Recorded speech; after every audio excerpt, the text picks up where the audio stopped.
So now grade 9th chapter constitutional design. So we have to discuss the making of the Indian constitution, and in this we have to discuss, like South Africa, the Indian constitution was also drawn up under very difficult circumstances. So indeed the Indian constitution was also it was drawn under very difficult circumstances. We were having the problem of princely states, diverse population, and then we have seen the partition on the religious lines. So the making of the making of constitution for the diverse country was not easy affair, because the people at that time, they were emerging from the status of subjects to the citizens, and we have seen the partition on religious lines also. So this was very disturbing experience for the people of India and Pakistan, and many people were killed on both sides of the border in partition related violence. And one major problem we faced was of princely states. So the Britishers have left it to the princely states to decide whether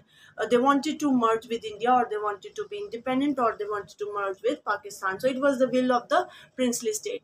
Now the merger of these princely states was very difficult and uncertain task. So 565 princely states were there. After that, the 552 it easily signed the instrument of accession with India, and 13 merged with Pakistan.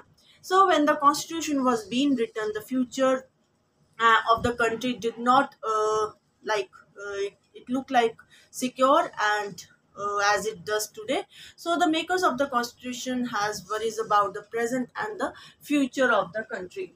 So this we have summed up the points, that the making of the constitution for huge and diverse country was not easy affair.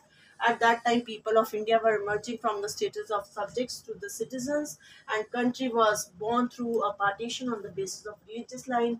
Then the problem of princely states also we have seen. Merger was very difficult to convince the rulers of the princely state, and it was very uncertain task. And when the constitution was being written, the future of the country did not look like secure as it sounds today, or as it does today. So now we have to discuss the path to the constitution. So despite all these difficulties, there was one advantage, also one big advantage for the makers of Indian constitution. In South Africa, we have seen the scenario was that the constitution makers have to accommodate both black and white and come up with a constitution that is acceptable to both. In South Africa, they don't have any experience beforehand, but in India, we have developed already a consensus, that is, a general agreement already has been developed. So this convenience we have already developed during our freedom struggle.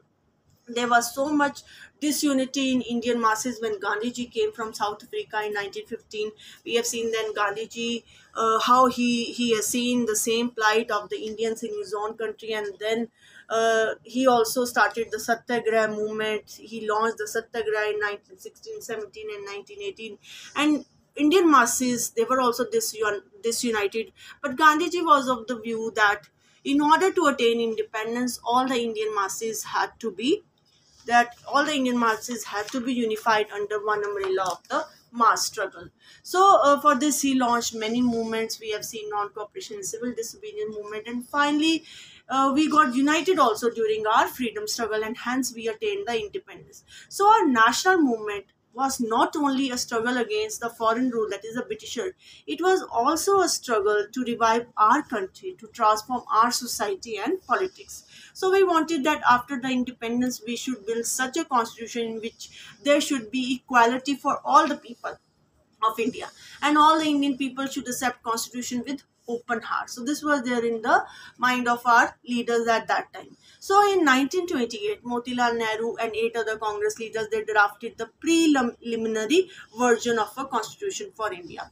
In 1931, in the Karachi session of Indian National Congress, a resolution was passed. So a lot of discussion was done in Karachi session regarding the independent India's constitution, that what kind of constitution we will be having, and both these documents, that is the preliminary version and the final document, should include universal adult franchise. This right should be given to everyone, right to freedom, equality, and to protect the rights of the minorities in the constitution of independent India. So these discussions were done at the Karachi session. This resolution was passed there. So all these values were already accepted by our leaders much before even the Constituent Assembly met to discuss the issues on the constitution.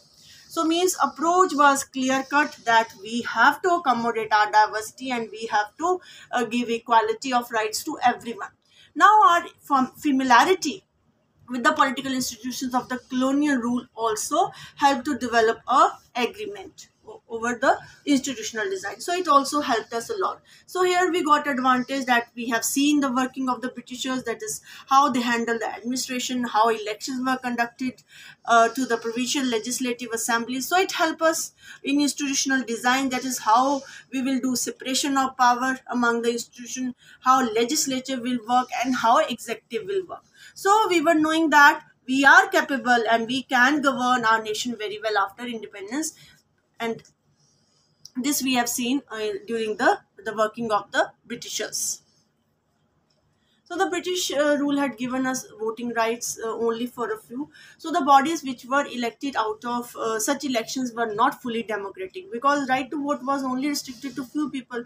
So we are talking about democracy, and in democracy everybody is included and no one is excluded. But the experience gained by the Indians in the working at the legislative assembly institution proved to be very useful for the country in setting up its own institution and working in those institutions.